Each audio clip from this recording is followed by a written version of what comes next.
కొమరం భీం ఆసిఫాబాద్ జిల్లాలో రోజురోజుకు చలి తీవ్రత పెరుగుతోందని వాతావరణ శాఖ వెల్లడించింది.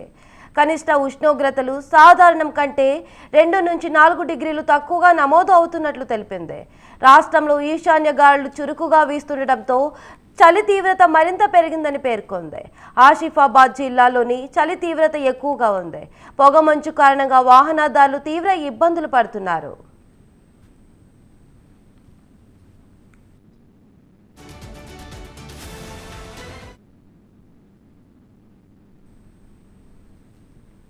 రోడ్లన్నీ మంచుతో కప్పబడి ఉండడంతో ఉదయం 8 గంటలకు కూడా లైట్ల వెలుతురులో వాహనాలను నడపాల్సి వస్తుంది.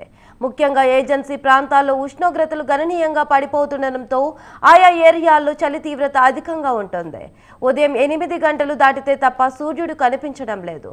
రోజు రోజుకు పెరుగుతున్న చలి కారణంగా ప్రజలు ఇబ్బందులు పడుతున్నారు. ఉపశమనం కోసం రక్షణ చర్యలు తీసుకుంటున్నారు.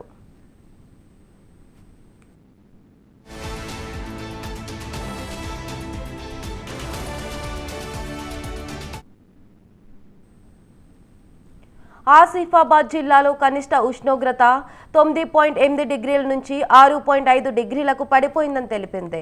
ఇవాళ ఉదయం 6 గంటలకు నమోదైన ఉష్ణోగ్రతలు సిర్పూర్లో 6.5 డిగ్రీల కనిష్ట ఉష్ణోగ్రతలు నమోదు కాగా, తీర్యానీలో 6.6, కెరమిరి మండలంలో 9.3 డిగ్రీల ఉష్ణోగ్రతలు నమోదయ్యాయి. ఆసిఫాబాద్ జిల్లాలకు 2 రోజుల పాటు ఎల్లో అలర్ట్ జారీ చేసినట్లు జిల్లా పౌర సంబంధాల శాఖ అధికారి తెలిపారు.